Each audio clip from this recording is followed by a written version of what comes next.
আসসালামু আলাইকুম প্রিয় বন্ধুরা, আজকের ভিডিওতে আমি আপনাদের বলবো যে এই পৃথিবীতে কারণের এর মতো সম্পদ ছিল না। আমি আপনাদের বলবো কিভাবে হযরত মুসা আলাইহিস সালামের চাচাতো ভাই কারণ যাকাত না দেওয়ার কারণে তার সমস্ত সম্পদ সহ মাটির নিচে ডুবে গিয়েছিল। আমি আপনাদের এই বিষয়ে বলবো যা আপনাদের হৃদয় ছুঁয়ে যাবে ইনশাআল্লাহ। তাই ভিডিওটি শেষ পর্যন্ত দেখুন। আপনারা হয়তো জানেন যে মাটির নিচে সোনা, রূপা, হীরা, মূল্যবান পাথর, রুবির খনি আছে এবং সমুদ্রের নিচে অনেক জাই, পান্না, প্রবাল এবং মুক্তা আছে। কিন্তু আপনারা শুনে অবাক হবে যে এগুলো একসময় একক ব্যক্তির সম্পত্তি ছিল। এই পৃথিবীতে কেউ এত ধনী ছিল না এবং কখনো হবেও না। তার সম্পদ কিভাবে ছড়িয়ে পড়েছিল এবং কিভাবে তা মাটির নিচে এবং সমুদ্রের ভেতরে চলে গিয়েছিল, আমি আজ আপনাদের এই আশ্চর্যজনক গল্পটি বলবো। হযরত মুসা আলাইহিস সালামের চাচাতো ভাই এর নাম ছিল কারুন। কারণের ভাগ্য ছিল অনেক উঁচু। পৃথিবীর প্রতিটি কোণে তার গোদাম ছিল। তার নৌকা এবং জাহাজ প্রতিটি নদী এবং সমুদ্রে দলবদ্ধভাবে ভেসে বেড়াতো। তিনি পৃথিবীর প্রতিটি বণিকের একমাত্র ঋণদাতা ছিলেন। তিনি প্রতিটি ব্যবসার প্রধান ব্যক্তি ছিলেন। তিনি নিজেই ব্যবসা করতেন এবং প্রতিদিন লক্ষ লক্ষ টাকা উপার্জন করতেন।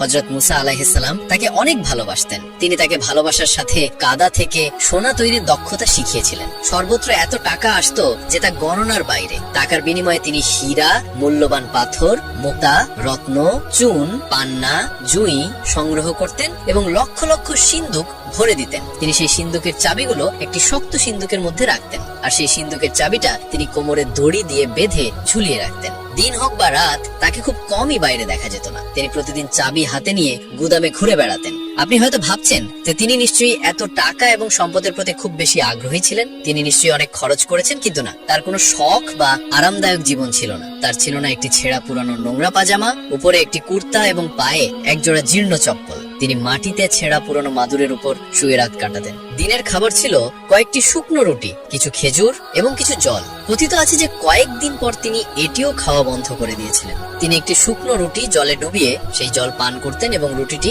শুকনো রাখতেন। তার আত্মীয় স্বজন এবং বন্ধুরা বলতো, এত সম্পদ থাকা সত্ত্বেও কেন আপনি এত সমস্যার সম্মুখীন হন? আপনি কি অন্তত এক জোড়া জুতা বা একটি সুন্দর পোশাক কিনতে পারেন? কারুন হেসে বলল, বাহ, তোমরা তো দারুণ উপদেশ দিচ্ছ। আমি কি সমুদ্র থেকে টাকা এনেছি যে তোমরা আমাকে ধনী বলে মজা করছো? এবার ভাবো, যদি আমি এই সামান্য টাকা খরচ করি তাহলে বৃদ্ধ বয়সে ক্ষুধার্ত অবস্থায় আমার বাচ্চাদের খাওয়াবে কে? বলো তো, তোমরা আমাকে রাস্তায় ভিক্ষুক বানাবে। তোমরা খুব চালাক হচ্ছ, আমি দেখছি। কারুনের এই কথা শুনে লোকেরা অবাক হয়ে সেখান থেকে চলে যেত।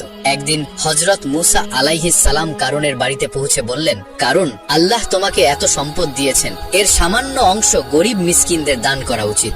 শরীয়তে নিয়ম আছে যে প্রতি 100 টাকার উপর 2.5 টাকা যাকাত দিতে হবে। আমি আশা করি তুমি অবশ্যই 100 টাকার মধ্যে কমপক্ষে 1 টাকা যাকাত হিসেবে দেবে। কারণ কিছুক্ষণ মুসার দিকে তাকিয়ে রইল এবং তারপর বলল, যাকাত কি? হযরত মুসা আলাইহিস সালাম বিনয়ের সাথে উত্তর দিলেন, প্রতি 100 টাকার মধ্যে 1 টাকা গরিবদের দান করো, এটাকে যাকাত বলা হয়। যদি অন্য কেউ এই কথা বলতো তাহলে কারণ অস্বীকার করত, কিন্তু হযরত মুসা আলাইহিস সালাম ছিলেন তার বড় ভাইয়ের মতো। তিনি কখনো তার অনুরোধ উপেক্ষা করেননি। এজন্যই তিনি মাথা নিচু করে কিছুক্ষণ চুপ করে রইলেন। তারপর তিনি মৃদুস্বরে বললেন, তুমি দেখতেই পাচ্ছ আমি খুবই দরিদ্র, আমার টাকার প্রয়োজন। যাকাত দেওয়ার মতো পর্যাপ্ত টাকা আমার কাছে কোথায়? কারুনের কাছ থেকে এই কথা শুনে হযরত মুসা আলাইহিস সালাম বললেন, যার এত সম্পদ আছে সে যদি দরিদ্র হয় তাহলে কাকে ধনী বলা হবে? কারুন উত্তর দিলেন, এত কষ্ট করে ক্ষুধার্ত তৃষ্ণার্ত থেকে আমি এই সামান্য টাকা সঞ্চয় করেছি। যদি আমি এখন দান করি তাহলে বৃদ্ধ বয়সে আমি কি খাবো?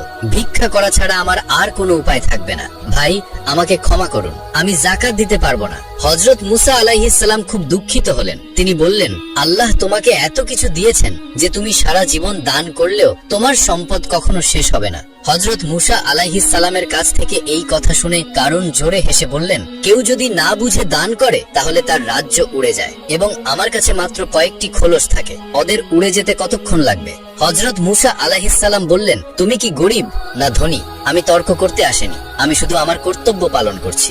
যাকাত দেওয়া তোমার কর্তব্য, তাই আমি জিজ্ঞাসা করছি, তুমি কি যাকাত দেবে? অসহায় ভাবে কারুন বচসা শুরু করলে। ঠিক আছে, আমি আজ ভাববো, আগামীকাল উত্তর দেব। কারণের হৃদয়ে কোনো শান্তি ছিল না। সারাদিন সে ক্ষুধার্ত, তৃষ্ণার্থ এবং উদ্বেগে ডুবে রইল। ভাবতে থাকলো মুসাকে কি উত্তর দেব। অনেক চিন্তা করার পরেও সে কোনো সিদ্ধান্ত নিতে পারল না। সন্ধ্যা হয়ে গেল, অন্ধকার ঘিরে ফেললো। কারণ একটি বাতি জ্বালিয়ে হিসাব করতে বসলো। 100-এর উপর 1 টাকা, 1000-এর উপর 10 টাকা, 1 লাখের উপর 10 টাকা। এখন তার মন ঘুরতে শুরু করলো। সে আবার হিসাব করতে শুরু করলো। যদি 1 লাখের উপর 1000 থাকে তাহলে 1 কোটির উপর 1 লাখ। কারণ হঠাৎ পাগলের মতো চিৎকার করে উঠল, মূসা, তোমার কথা শোনার চেয়ে আমার বুকে ছুরিকাঘাত করা ভালো। আমাকে 1 কোটি টাকার উপর 1 লক্ষ জাকাত দিতে হবে। কেন? গরিবরা কি তাদের উপার্জন